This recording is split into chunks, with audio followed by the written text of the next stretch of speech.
This is regarding the property at 400 Sunny Valley Loop, and the lease is currently on a month-to-month basis. And basically, so the details are that we've currently got we have a lease with the Sunny Valley Applegate Trail Society Incorporated for the Radio Park property located at 400 Sunny Valley Loop in Sunny Valley, Oregon.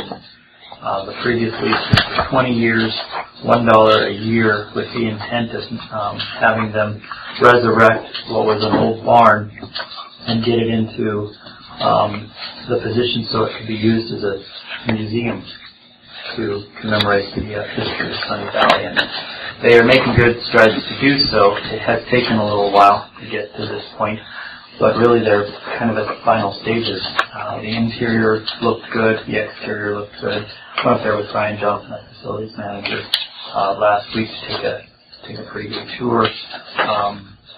There's still work to be done, but I think the majority of it is putting the elements of the museum in place, and they're working to do that. So my recommendation is to work out the details of a 10-year extension with some options as far as renewing that lease. I have to say that we did get a letter of interest on the property from someone else. Her name is Tricia Ness, and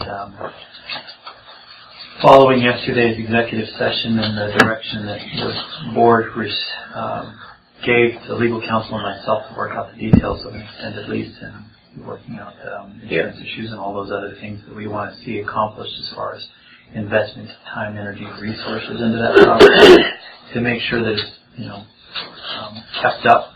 I think it's in the best interest of not just Sunny Valley, but Josephine County as a whole to continue with the plan that was previously adopted by previous boards more than 20 years ago.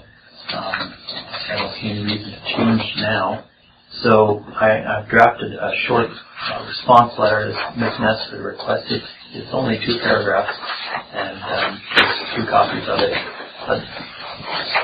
Entertain any petitions or changes you want to make.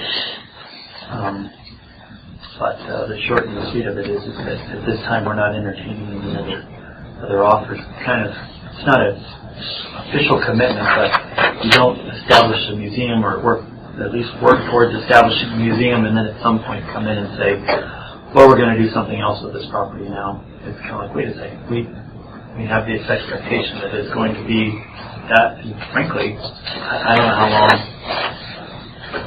I don't want to say perpetuity because the next board could do whatever they want if there isn't a lease agreement to it, but it seems like a lot of energy and time and actual resources, grant money, has been dedicated to this project, this property, because it's intended to be a museum. And for it not to be used as it was intended under the application for the grant funds, it could be a challenge.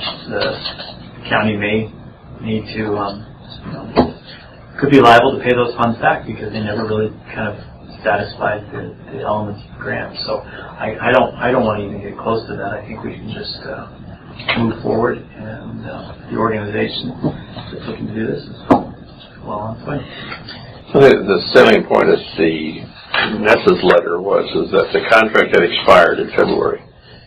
But in reality, reading the contract, it did not expire in February. It's been on a month-by-month continuation service. It's not the idea that this big gap has existed and now anybody can come in. That's not the situation. The lease is still in effect. Right, yeah. The lease is still in effect. No, it's not that it is ended. Right. The date was February 28th or whatever it was. That's true, but allows for a month-to-month continuation of that lease. So. Yes. There's a couple other things too.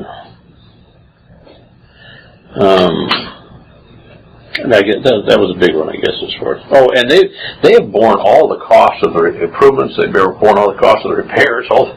Anything that's done out there, that organization has borne the cost of, so it hasn't fallen on the county. Hard dollars are probably close to $400,000. Mm-hmm.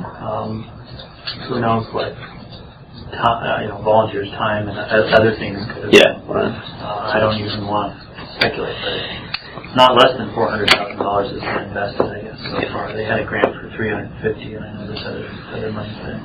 included. So, Yeah. And the current tenant has, for some years, expressed in writing a desire to continue on with the lease even after the 10-year period, or the 20-year period expired. So we do have that in the file as well. Okay.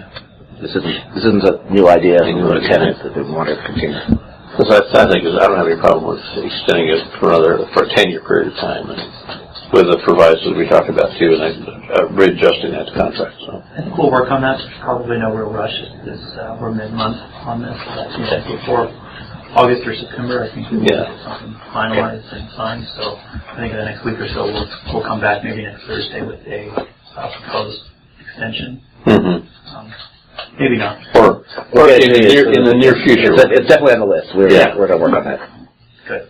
Together, as the board has expressed its desire that with building and maintenance, of course, Yeah. the department. So, Okay. Good.